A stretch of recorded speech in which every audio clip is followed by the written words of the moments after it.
How much does it charge to get like a Green Day? Look, For you, there'll be different costs, I'm sure. no, it's not But just for different costs. See, Lollapalooza, we have a very different method of working. We have a artist budget and we work backward. There is the headline fee for the artist on day 1, day 2. And then there is the sub-headline. Then there is it's a format. And it makes our job harder. Because paying any sort of money to get an artist is not what we do. Then it's not a business. Like I said, this is not a passion project. It's a business.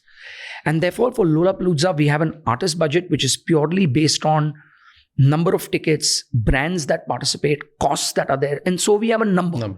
So we do this in partnership with C3, who are our partners. And Charlie Walker is a great mate of mine. And we work very hard. It's the 3rd year now in a row, hugely successful. Turn the corner. We're now prepping for 2026. We will now announce at some point the dates and eventually the lineup.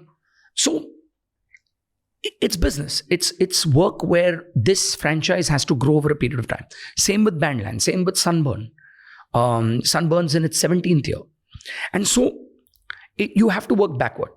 A one-off show of a Green Day will be very different from a multi-tour within India because the costs get deferred, right? They are deferred over or shared across 3 markets, 5 markets. If it's a part of a run, then the cost differs. Give me some number. Look, Coldplay, Green Day, anyone. I don't think it's fair for me to share artist numbers, but I'll tell you the bigger bands. I'll tell you the bigger bands. Yeah. The bigger bands can go from $1.5 million to 8 million. Could be the artist fees. Could be anywhere in that range. Then you have bands which are within the 150K to a million. But the point is, and it also matters whether they want to do it. Yeah. Whether it's a versus deal. Whether are you paying a minimum guarantee. Some artists are like, pay me a flat guarantee. I don't care. Some artists are, I'll give you a lower guarantee, but you give me a... Rev share.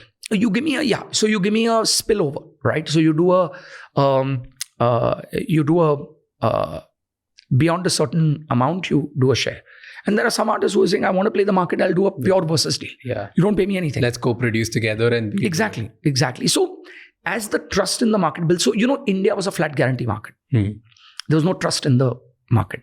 That is the reason what I was trying to tell you earlier, we jumped into this business out of accident and out of a need and desperation. Because the acts were unwilling to come to India. We had one act in 10 years, like a big act. Then nobody would come. And the reason was that there was no trust in the market. People were under-declaring tickets, not paying taxes, not sharing the data with the artists, under-declaring revenues, shortchanging the consumer, health and safety issues, food and beverage was shortchanged, and all the money was being taken by the promoter by saying, I don't care about the consumer, I don't care about the government, I don't care about the artists, I only care about myself. And that is the truth. That is why nobody scaled this. All the money was being taken home. Basically, it was daylight robbery. Government also, in its wisdom, for whatever reason, e-tax was very high. It was anywhere between 28% to 45%. You can't do business. When the GST was 28%, during the pandemic, that's another thing that I did. I went to the Minister of State for Home and the Finance Minister at that time, and Minister of State for Finance. So she put me on to the Minister of State for Finance, who I know. And I reasoned with him. He was very, very gracious. He called his GST department. He's saying, Ashish, you'll have to go through the process. We went through 4 cycles of submissions. And the government dropped the GST. And it was an advantage which went to the whole industry. It wasn't for me. I was obviously a beneficiary. But they saw the wisdom and they dropped the GST from 28% to 18%. Wow. And 0 up to 499. We are still working with them to say, look, if this has to scale, we still need nationalization and it has to be done in a staggered manner. So I think infrastructure, public infrastructure spending, as you've seen, there has to be more infrastructure.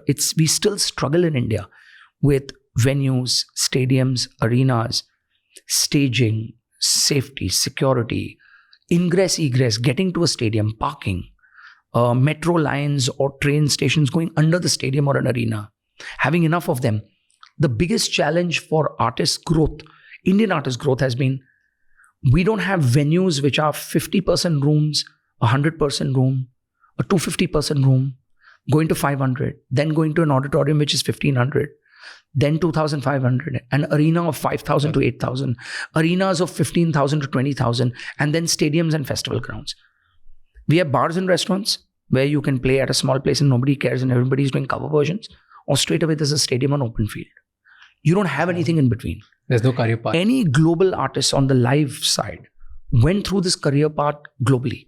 And there was a culture of going out that was built where you could go and watch. We don't have that. And therefore, with us, with festivals, that becomes extremely important for discovery of new music. When you come to Lollapalooza and you're seeing 40 artists, you may come for a Green Day or a Sting or Imagine Dragons. You may come for a Shawn Mendes, but you're discovering an Aurora.